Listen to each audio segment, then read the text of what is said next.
የአፍጋን ታሊባን መንግስት ከኢራን ጋር መሰለፉን አስታወቀ። የአፍጋን ታሊባን መንግስት ከዚህ በፊት ከአሜሪካን ጋር በነበረው ግጭት 20 ዓመታት የፈጀ ጦርነት ማድረጉ ይታወቃል። በዚህ 20 ዓመታት በፈጀ ጦርነት ውስጥ አሜሪካ ጉዳቷን ተሸክማ አጋሮቿን ከአውሮፕላን አንጠባጥባ መውጣቷ ይታወቃል። ሆኖም ግን የአፍጋኒስታኑ ቃል አቀባይ ዘቢሁላህ ሙጃሂድ እንዳሉት ከሆነ አሜሪካ ኢራንን የምትደበድብ ከሆነ ለኢራን አግዘን ወይም ከኢራን ጋር በአንድነት አሜሪካን እንፋለማለን ነው ያሉት። ከኢራን ጋር በመሰለፍ አሜሪካንን እንፋለማታለን።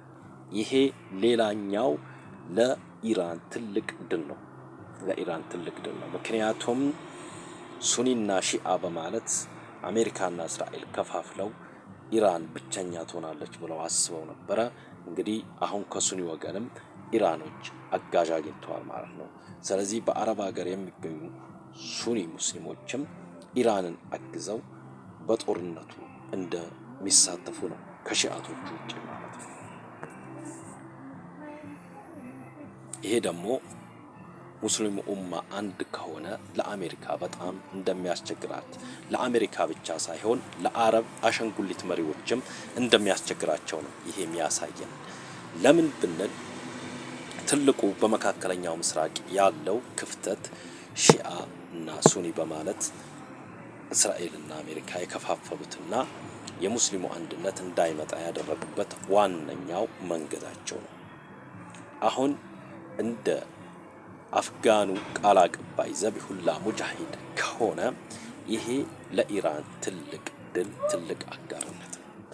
ምክንያቱም አይኤስ በሚል ፕሮፓጋንዳ ከፓኪስታን ድንበር እና ከአፍጋኒስታን ድንበር ኢራንን የሚወጉ የሱኒ ሙስሊሞችን አንቀሳቅሰው በፓኪስታን እንድትደግፍ ታሊባን እንዲደግፍ ኢራኖችን እንዲወጉ ለማድረግ አስበው ነበር። በዛ በኩል የነበረው ነገር እንግዲህ በዚህ መልኩ ፈርሷል ማለት ነው።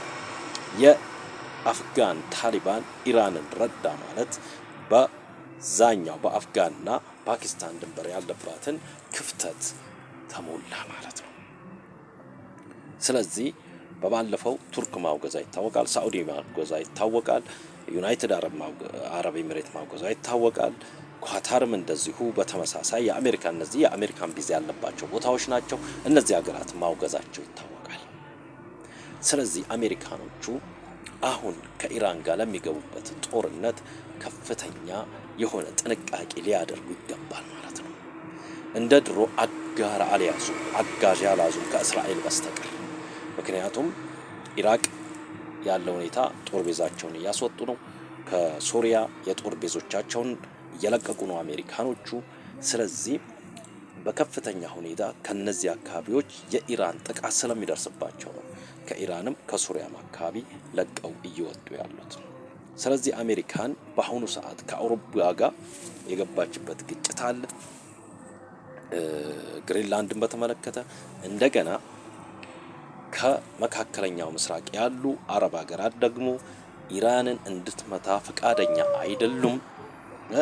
በሌላ በኩል በቀይ ባህር በኩል ያለው የየመኑ ሐውዚ ከፍተኛ በባለው ፍልስጤሙ ሐማስ ከእስራኤል ጋር በነበረው ጦርነት የአካባቢውን የኢኮኖሚ በመዝጋት በእስራኤልና በአሜሪካን መርከቦች ላይ የደረሰው ጥቃት ይታወቃል።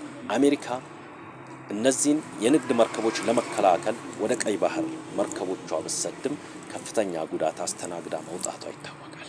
አሁን ደግሞ ኢራኖቹ በሚሳኤሎቻቸው ዘመናዊ ሚሳኤሎቻቸው ካርማል ሼክ የሚባለው አሁን 2 የተባለው የወጣው ሚሳኤል ከፍተኛ አውዳሚና አሜሪካን ቤዞችን የሚደርስ የአሜሪካን የጦር መርከቦች ያሉበት የሚደርስ ስለሆነ አሜሪካኖች ከፍተኛ የሆነ የረዘመ ጦርነት ሊገጥማቸው ስለሚችሉ በአሜሪካ በኢራን ላይ ከሚደርሰው ኢኮኖሚያዊ ጉዳት በአሜሪካ ላይ የሚደርሰው ኢኮኖሚያዊ ጉዳት ይበልጣል። አሜሪካ በዛ አካባቢ ግዙፍ የሆነ ኢኮኖሚ ስለምታንቀሳቀስ ኢራኖቹ ያው በማዕቀብም በምንም የተነሳ ኢኮኖሚያቸው ብዙም እየተንቀሳቀሰ አይደለም። ሌላው አሜሪካ ማለት የብሪክስ ሀገራት ናቸው። የብሪክስ ሀገራት ሩሲያና ቻይና ኢራንን ዝም ብለው አይተዋል። ከብሪክስ ሀገራት ቬኔዙዌላን አጥተዋል። ኩባን እንደገና እያዳከሟት ነው በነዳጅ ማቀባ። እንደገና ሀገሯ ላይ ብጥብጥ ለማስነሳትና ለመምታት እየተዘጋጁ ነው። ዜጎች ከኩባ ዜጎቻቸውን እያስወጡ ሩሲያኖቹም ቢሆኑ እንደዚህ እያስወጡ በሩሲያ የአውሮፕላን ድጋፍ ሀገራት የነዳጅ ከቬኔዙዌላ ይደርሳት የነበረው ነዳጅ አሜሪካ ወደ ኩባ እንዳይገባ በመከልከሏ በዚህ የተነሳ አሜሪካኖቹ ነዳጁን እንዳይገባ መከልከላቸው ዜጎች ከኩባ ብዙ ሀገራት እያስወጡ ነው። አንዷ ያው ሩሲያ መሆኗ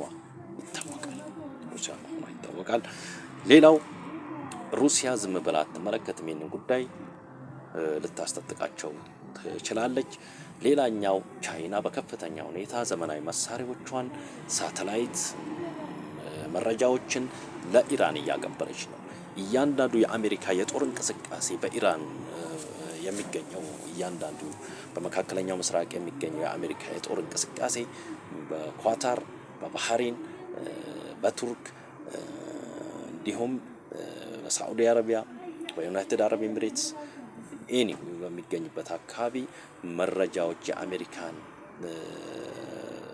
ጦር፣ የአሜሪካን ዝግጅት፣ የአሜሪካን አየር ኃይል፣ የአሜሪካን በእያንዳንዱ በየቀኑ የሚያመላልሰው የሚጫውን የሚያደርገውን የአሜሪካን መርከቦች ያሉበት ምን አይነት እንቅስቃሴ እንደሚያደርጉ በሙሉ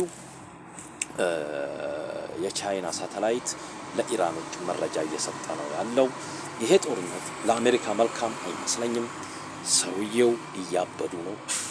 ሁሉ ነገር በጉልበት በኃይል ለማሳመን እየሞከሩ ነው።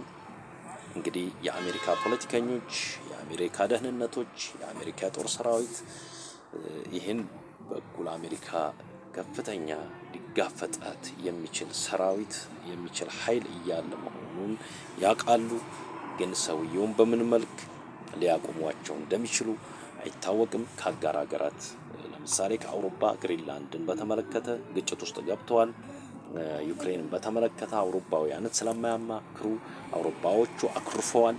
ስለዚህ ይህን ሲታይ የአሜሪካ ዓለም ላይ በብቸኝነት ልራመድ የምትለው አሜሪካ እስከዛሬ ድረስ ሀገራትን አስተባብራ አጋሮቹን አስተባብራ ኔቶን አስተባብራ መጠጊያ ፈልጋ አግዙኝ ብላ ጎረቤት ሀገሮች በጦርነቱ እንዳይሳተፉ ካላገዟት ገለልተኛ እንዲሆኑ አድርጋ ነበር ወደ ጦርነቱ የምትገባው። አሁን ግን ባለበት ሁኔታ ላይ ያለው ሁኔታ በከፍተኛ ደረጃ ያለው ነገር ከባድ ነው። ከባድ ከመሆኑም የተነሳ አሜሪካኖቹ ጥንቃቄ ካላደረጉ ለወደፊት የሚደርስባቸው ጠባሳ ከባድ ነው። አሁን ደግሞ እነዚህ የብሪክስ ሀገራት ደግሞ አባላቶቻቸው እንዳይዳከሙ አባላቶቻቸው እንዳያጡ ቢያንስ በጦርነቱ ባይሳተፉም መረጃ በማቀበል መሳሪያ በመስጠት ኢራንን ሊያጀግኑ ሊያጠነክሩ ይችላሉ። ምክንያቱም አሜሪካ ኢራንን አዳክማ አሸንፋ ሄደች ማለት ሩሲያ ተሸነፈች ማለት ነው። ቻይና ተሸነፈች ማለት ነው። በሚድል ኢስት ያላቸው እንቅስቃሴ ይገታል ማለት ነው። በኢራን ተመታች ማለት ነው። መካከለኛው ምስራቅ ያላቸውን ኢኮኖሚያዊ፣ ወታደራዊ እንቅስቃሴያቸው ተገደበ ማለት ነው።